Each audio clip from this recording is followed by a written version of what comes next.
సుస్మిత వ్యవహారానికి సంబంధించి రచ్చరచ్చగా నడుస్తున్న వ్యవహారం అందరూ చూస్తున్నారు. కొండా సురేఖ బర్తరఫ్ చేస్తారు, ఖచ్చితంగా బర్తరఫ్ చేయాలి అని చెప్పేసి నిన్న కొంతమంది ఎమ్మెల్యేలు ప్రెస్ మీట్ ని పెట్టిన వ్యవహారం చూసినాం. అయితే సోషల్ మీడియాలో మాట్లాడుకుంటున్నారు కదా, దాదాపు 40 మందికి పైగా ఎమ్మెల్యేలకు ప్రభుత్వ సలహాదారులు వేం నరేందర్ రెడ్డి ఫోన్ చేస్తే కేవలం 16 మంది మాత్రమే ఎందుకు వచ్చారు? నిజంగా చెప్పాలంటే రేవంత్ రెడ్డికి బోల్డ్ అంత సపోర్ట్ ఉంది. 60 మంది ఎమ్మెల్యేలు రావాలి, లేకపోతే 65 మంది రావాలి, అవసరమైతే ఇక్కడి నుంచి తీసుకున్న 10 మంది కలిపి 75 మంది సపోర్ట్ చేయాలి. ఎమ్మెల్యేలే కాదు, ఎమ్మెల్యేలే కాని వాళ్ళు కూడా, పదవిలో ఉన్న వాళ్ళు కూడా సపోర్ట్ చేయొచ్చు. ఎందుకంటే కొంతమంది నిన్న మహిళా మనులు ప్రెస్ మీట్ పెట్టి చెప్పారు కదా, ఆమెకు సభ్యత్వమే లేదు కానీ అనేసి వాళ్ళంతా కూడా నేను ఏ రకంగా మాట్లాడారు, కొండా సురేఖకు ఏ రకంగా వాళ్ళు సలహాలు ఇచ్చిరు, సూచనలు ఇచ్చిరు, వార్నింగ్ ఇచ్చిరో చూసినాం కదా. సో ఇప్పుడు షోకాజ్ నోటీస్ ఇచ్చిన తర్వాత కొండా సురేఖ దానికి షోకాజ్ నోటీస్కి వివరణ ఇచ్చింది. నా కూతురు మాట్లాడితే నాకేం సంబంధం అని చెప్పేసి ఆమె ఎక్కడ కూడా టెన్షన్లో అనిపించట్లేదు. ఎందుకంటే నిన్న వరలక్ష్మి వ్రతం శ్రావణ శుక్రవారం ఉంది, వాళ్ళంతా కూడా తల్లి కూతురు నిన్న ఇంట్లోనే స్పెండ్ చేసి వాళ్ళు చక్కగా వరలక్ష్మి వ్రతం చేసుకున్నారు. ఎందుకంటే బాల్కనీలోకి వచ్చి మీడియా పీపుల్కి కనపడ్డారు. మీడియా అంతా నిన్న పడిగాపులుగా వచ్చింది, ఏమన్నా మాట్లాడతారేమో, వాళ్ళ ఫేస్ టు ఫేస్ తీసుకుందాం లేకపోతే ఇంటర్వ్యూ తీసుకుందామని పోటీలు పడి అందరూ కూడా నిన్న పండగ పూట మీన్స్ అన్నట్టు పండగ పూటే కదా మనకు తెలుగు వాళ్ళందరికీ కూడా, మన హిందువులందరికీ కూడా వరలక్ష్మి వ్రతం శ్రావణ శుక్రవారం. సో వాళ్ళు మాత్రం హ్యాపీగా చాలా భక్తి శ్రద్ధలతో పూజ చేసుకున్నారు. వచ్చి కూడా వాళ్ళు కనిపించిన విధానంలో వాళ్ళకి ఎక్కడ కూడా నా మంత్రి పదవి పోతుందేమనే భయము తల్లిలో లేదు, మా అమ్మ పదవి పీకేస్తారేమో అని అటు కూతుర్లో కూడా ఎలాంటి టెన్షన్, బిందాస్గా ఉన్నట్టే కనిపిస్తుంది. అయితే ఇందులో ఒక మాట మాట్లాడుకుందాం. ఈ సోషల్ మీడియాలో అంటే ఇప్పుడు ఎక్కడెక్కడో ఉంటారు కదా, అందరు ఎమ్మెల్యేలు వచ్చి ఏ విధంగా ఒకేసారి ప్రెస్ మీట్ పెడతారన్నారు. ఎస్, ఒకేసారి ప్రెస్ మీట్ పెట్టాల్సిన అవసరం లేదు. నిన్న ఎవరెవరు ఎక్కడైతే ఉన్నారో వేం నరేందర్ రెడ్డి ఆల్రెడీ చెప్పుంటాడు కదా. సరే, మీరు అందుబాటులో లేని వాళ్ళు మీరున్న ప్లేస్లోనే మరి వీడియో చేసి పెట్టండి, ఖచ్చితంగా ఖండించండి, ఆమెను ఖచ్చితంగా మంత్రి పదవి నుంచి తప్పించండి అనేసి మీరు అందరూ కూడా మీ వాయిస్ వినిపించండి అనేది మరి ఈయన మెసేజ్ పాస్ చేయలేదా? సరే, ఒకవేళ లేదు ప్రెస్ మీట్కే రమ్మని ఫోన్ చేసి ఉంటారు, ఇష్టం ఉన్న వాళ్ళు వచ్చినారు, ఎందుకు ఈ తలకాయ నొప్పి ఎందుకు అనుకున్న వాళ్ళు రాలేదు అనుకుందాం. మరి మిగతా వాళ్ళు రేవంత్ రెడ్డి మీద నిజంగానే ప్రేమ ఉంది, ఆయన ఖచ్చితంగా ఆయనే మా ముఖ్యమంత్రి, మళ్ళీ రానున్న 10 ఏళ్లలో కూడా ఆయనే కావాలని మాట్లాడుతూ చిలక పలుకులు పలుకుతున్న వాళ్ళు ఎవరు కూడా మరి ఎక్కడున్న వాళ్ళు అక్కడ వాళ్ళకి ఎందుకు ఎక్కువ మెసేజ్ కూడా పాస్ చేయలేదు? ఇంత మీడియాలో వైరల్ అవుతున్నప్పటికి కూడా కేవలం రేవంత్ రెడ్డికి 16 మంది సపోర్ట్ ఉన్నారా ఎమ్మెల్యేలు అన్నప్పుడు కూడా మిగతా వాళ్ళు ఎందుకు నోరు విప్పలేదనేది కూడా ఇక్కడ ఒక క్వశ్చన్ మార్క్. నిజంగానే రేవంత్ రెడ్డి ఏలుతున్న తీరు, ఆయన మాట్లాడుతున్న తీరు ప్రజలకు ఎట్లాగూ నచ్చట్లేదు. అయితే అక్కడ ఉన్న మంత్రులకు అలాగే ఎమ్మెల్యేలకు ఎవరికీ నచ్చడం లేదా? సో ఇది ఎమ్మెల్యేల తీరు. మరి మంత్రులు ఎందుకు సైలెంట్గా ఉన్నారు ఈ విషయంలో?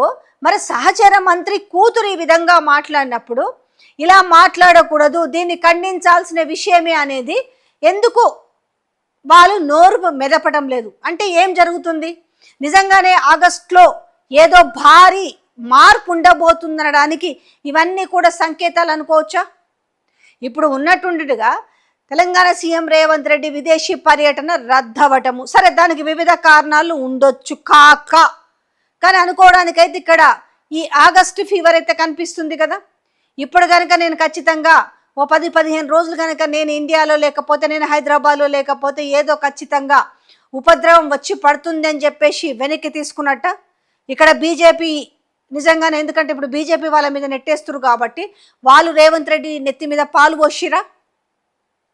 ఇప్పుడు రేవంత్ రెడ్డిని సుష్మితా పటేల్ అనడం తప్పే అన్నప్పుడు నిన్న అందరూ ప్రెస్ మీట్ పెట్టి నిన్న ఎవరికి నోటికి వచ్చినట్టు వాళ్ళు మాట్లాడము, సభ్యత్వమే లేదని ఒకవైపు మాట్లాడుతూ మళ్ళీ నోటికొచ్చినట్టు మాట్లాడితే మరి వీళ్ళకి ఏ రకమైన షోకాజ్ నోటీసులు ఇవ్వాలి?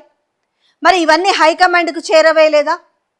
పరకాలకు పోయి అది జాతీయ పార్టీ, రేపు టికెట్లు ఎవరెవరికి ఇవ్వాలనేవి ముఖ్యమంత్రి ఏ రకంగా అయితే సీల్డ్ కవర్లో వస్తాడో అలాగే ఎవరెవరికి టికెట్లు ఇవ్వాలనేది కూడా అక్కడి నుంచి అవి సీల్డ్ కవర్లు వచ్చేదే కదా. ఎంత ఇక్కడి నుంచి ప్రక్షాళన చేసినా, ఎంత రేసు గుర్రాలనుకున్నా, లేకపోతే ఏఐసిసి ఇన్ఛార్జీలు 1-to-1 మీటింగ్ పెట్టి ఇంటర్వ్యూలు చేసినా, అప్లికేషన్ ఫామ్స్కి డబ్బులు వసూలు చేసినా ఫైనల్గా వచ్చేదైతే అక్కడి నుంచే లిస్ట్ వస్తుంది. మరి ఈయన పరకాల పోయి అదే మాటిగా రెచ్చగొట్టి రావడం అనేది మరి అది రాదా? అది క్రమశిక్షణా చర్య ఉల్లంఘనకు రాదా? ఈయన విద్యార్థులను తిడుతుంది, సచ్చిమమ్మని ఎండ్రిందాగమని అదని తొక్కుతానని పండబెడతానని ప్రజలను కూడా ఇష్టం వచ్చినట్టు మాట్లాడిన నేపథ్యంలో మరి ఇవన్నీ కూడా క్రమశిక్షణ రాహిత్యం కిందికి రావా? ఒక మంత్రి ఏకంగా మంత్రులపైనే ఎలిగేషన్స్ పేపర్లలో వచ్చిన నేపథ్యంలో వాళ్ళ అనుంగు పత్రికల్లో వచ్చినప్పుడు దాని మీద ఏమి క్రమశిక్షణ చర్యలు ఉండవా? వాళ్ళ కుటుంబ సభ్యులు ఏ రకంగా దోచుకుంటున్నారు దాచుకుంటున్నారు అనే దాని మీద పక్కా వార్తలు ఇవన్నీ హైకమాండ్కి పోలేదా? అంటే ఇప్పుడు ఈ కొండా సుస్మిత విషయంలో సీరియస్గా తీసుకొని నిజంగానే కొండా సురేఖని బర్తరఫ్ చేస్తుందా? నిజంగా అంత ధైర్యం ఉందా? ఒకవేళ కొండా సురేఖని కనుక బర్తరఫ్ చేస్తే ఏదైతే కొండా సుస్మిత పటేల్ చెప్పిందో మీ రేవంత్ రెడ్డి తమ్ముళ్ళ భాగోతం అంతా ప్రెస్ క్లబ్లో పెట్టి బయట పెడతా అని చెప్పింది కదా. రేపు ఇన్ కేస్ ఆఫ్ బర్తరఫ్ చేస్తే వీళ్ళ అవినీతికి సంబంధించిన విషయాలని బరాబర్ బయట పెడతారా, లేకపోతే కాంప్రమైజ్ అయి సల్లంగా ఉంటారా? ఇవన్నీ కూడా ఇప్పుడు కాంగ్రెస్ పార్టీ ముందు తెలంగాణలో ఉన్న సవాళ్ళనే చెప్పాలి. అసలు ఇష్యూ ఏం జరుగుతుంది, దేనికి వచ్చినాయి? ఒకసారి చూస్తే వాటాల పంపకాల్లో వస్తాయి, మరొకసారి చూస్తే ఇప్పుడు కక్ష కొద్దీ జరుగుతున్న వ్యవహారమేనా ఇది? మరి ఆ రోజు ఎందుకు బర్తరఫ్ చేయలేదు? ఇప్పుడు ఆమె బీఆర్ఎస్ వర్కింగ్ ప్రెసిడెంట్ కేటీఆర్ గురించి అక్కడ మహిళలను దిగజార్చి మాట్లాడుతున్నాను. ఎందుకంటే సినిమా హీరోయిన్లు అయినంత మాత్రాన వాళ్ళ కుటుంబం ఉండదు, వాళ్ళకు తల్లిదండ్రులు ఉండదు, వాళ్ళకు వ్యవస్థ ఉండదు, సొసైటీలో వాళ్ళకంటూ ఒక మంచి చెడు ఏమీ ఉండదా? మరి అవి బయటికి రావా రేపు? ఖచ్చితంగా ఈరోజు కొండా సురేఖని మంత్రి పదవి నుంచి బర్తరఫ్ చేస్తే కనుక ఈ విషయాలన్నీ బయటికి రావా? సో ఏంటి ఇంత హడావుడిగా? అంటే రేవంత్ రెడ్డి ప్లాన్ రివర్స్ అయిందా? మీరందరూ మాట్లాడండి, నాకు ఇంతమంది సపోర్ట్ అంటే ఇప్పుడు తేలిపోయింది కదా. రేవంత్ రెడ్డికి ఎమ్మెల్యేల మద్దతు లేదనేది తేలిపోయింది కదా. మరెందుకు కనీసం బీఆర్ఎస్ నుంచి తీసుకున్నారు కదా. మరి వాళ్ళెవరు కూడా కనీసం సరే పార్టీ ఏదైనప్పటికీ ఈ విధంగా మాట్లాడకూడదు అని చెప్పేసి మరి ఒక్కరన్నా నిన్న ఒక్క మాట మాట్లాడలేదు, అట్లీస్ట్ ఒక్క మెసేజ్ కూడా పాస్ చేయలేదు. అంటే ఓవరాల్గా ఇప్పుడు తేలిపోయినట్టే కదా. రేవంత్ రెడ్డి బలం ఎంత బలగం ఎంత అని తేలిపోయింది కదా. మీసాలు మెలేసి తొడలు కొట్టిన దానికి ఇవాళ ఏమి ఉపయోగం ఉంది? సో ఈరోజు మంత్రులు ఒక్కరు కూడా సరే మా ముఖ్యమంత్రి మీద మా సహచర మంత్రి ఈ విధంగా అదే వాళ్ళ కూతురు ఈ విధంగా మాట్లాడడం కరెక్ట్ కాదు, బేషరతుగా వాళ్ళ కూతురుతో క్షమాపణ చెప్పించాలి అనేసి మరి గతంలో జరిగిన ఇష్యూకైతే ఏది అంతకుముందు డెక్కన్ సిమెంట్ విషయంలోనే వాళ్ళ కూతురు చాలా ఆ రోజు కూడా చాలా ఘాటుగా మాట్లాడింది కదా. వాళ్ళ ఓఎస్డి సుమంత్ ఎవరో ఉన్నారు, ఆయన విషయంలో అయితే ఈయననే మంత్రి బట్టి విక్రమార్క ఇంటికి తీసుకెళ్ళి సయోధ్యను కుదిరించింది కదా. మరి ఇప్పుడు ఎందుకు ఎవరు కూడా ఈ ప్రయత్నం చేయలేకపోతుర్రా? రేవంత్ రెడ్డి రాగానే హైదరాబాద్కు రాగానే ఎలాంటి మార్పులు చేర్పులు ఉండబోతున్నాయి? హైకమాండ్కి ఇప్పుడు తెలంగాణలో ఈ కాంగ్రెస్ పార్టీ వ్యవహారం అంతా తలనొప్పిగా మారలేదా? అంటే ఇవన్నీ చూస్తుంటే నిజంగా వీటన్నిటికీ పరిష్కారము అంటే వాళ్ళు అనుకుంటున్నమాట ఒక ముఖ్యమంత్రిని మారిస్తే ఈ లొల్లంతా కూడా సద్దు మనుగుతుందేమో అనే వ్యవస్థకు వచ్చిందంటే ఈ ఆగస్టు ఫీవర్ అయితే ఉంది, ఏదో జరగబోతుంది.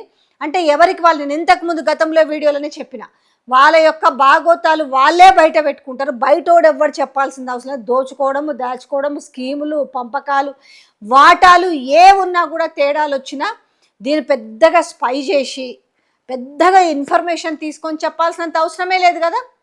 కనపడుతుంది కదా ఇక్కడ ఎవరికి వారు యమునా తీరి అనేసి ఎవరికి వాళ్ళు బిందాస్గానే ఉన్నారు. ఇవాళ నాకు ఎంతోమంది సపోర్ట్ వస్తారని పాపం అంటే రేవంత్ రెడ్డి తొందరపడ్డాడేమనిపిస్తుంది ప్రెస్ మీట్లు పెట్టి. నిజంగానే ఒక 40-50 మంది వచ్చి ప్రెస్ మీట్ పెట్టి ఖండించుంటే అది వేరుంటుండే. కానీ నిన్న చూస్తే ఏమైంది? ఆయనతో ఆయన సహచరి సహచరి అంటే సహచర మంత్రి సో సీతక్క కనీసము ఎక్కడో సరే తను మంత్రి కాబట్టి ఎక్కడైనా బిజీగా ఉండొచ్చు, కానీ ఎక్కడైనా కూడా సో కొండా సురేఖ ఇట్లా మాట్లాడడం అనేది వాళ్ళ కూతురు మాట్లాడడం సరికాదు, ఖచ్చితంగా క్షమాపణ చెప్పించాలి అనేసి అన్న ఒక మెసేజ్ పాస్ చేయగలిగిందా? సో ఇది విషయము. మొత్తానికైతే ఏదో ఉపద్రవం పొంచి ఉందనడానికైతే చాలా సంకేతాలు కనిపిస్తున్నాయి.